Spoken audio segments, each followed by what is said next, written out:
প্রতি বছর শিবগাজনে আমাদের পাড়াতে খিচুড়ি হয়। এবছরও তার ব্যতিক্রম হয়নি, তাই সবাই লেগে পড়েছে কাজে।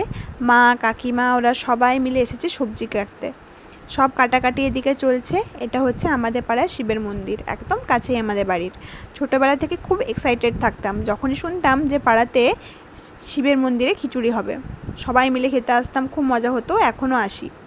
তো এদিকে সব রান্নাবান্না চলছে। এখানে তোমরা দেখতেই পেলে প্রথমে 2 ড্রাম হয়ে গেছে অলরেডি।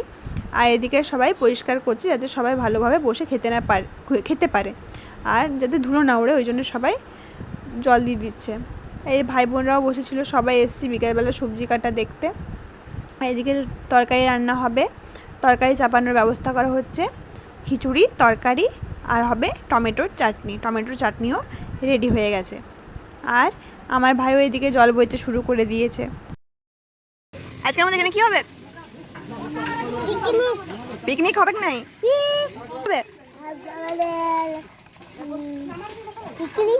খিচুড়ি হবে।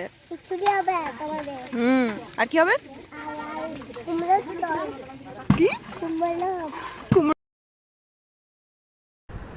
এই যে আমরা চলে গেলাম বাড়ি।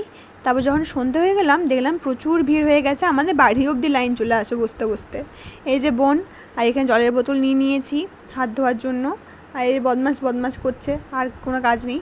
তারপর সবাই মিলে কাকিমা, মা ওরা সবাই মিলে চলে গেলাম খিচুড়ি খেতে। এই যে বসে পড়লাম, পড়ে গেছে পাতা, তারপরে আসছে খিচুড়ি, এবার আমাকেও দেবে। খুব এক্সাইটেড, খুব ভালো লাগে খিচুড়ি খেতে। আমার ঠাকুরের প্রসাদ এত ভালো লাগে কিছু বলার নেই। খিচুড়ি, কুমড়োর তরকারি আর চাটনি। এই যে এখানেও ওর বদমাশি শেষ হয়নি। প্রসাদের খিচুড়ি এত টেস্ট হয় কিছু বলার নেই, যে কোনো প্রসাদের খিচুড়ি। যাই হোক, আমার এখানে খাওয়া হয়ে গেছে, পাতা পরিষ্কার করে একদম খেয়ে নিয়েছি, দেখতেই পাচ্ছ। একটুও ফেলি না, এত ভালো লাগে না খেতে, দরকার হলে আরও দুবার নিই। যাই হোক, এবার অনেকটাই প্রথমেই পড়ে গেল, তাই আর নিইনি। এই যে খাওয়া হয়ে গেছে, আমরা সবাই এবার চললাম বাড়ি। এভাবেই আমাদের এই দিনটি শেষ হয়ে গেল। সবাই মিলে খুব এনজয় করি।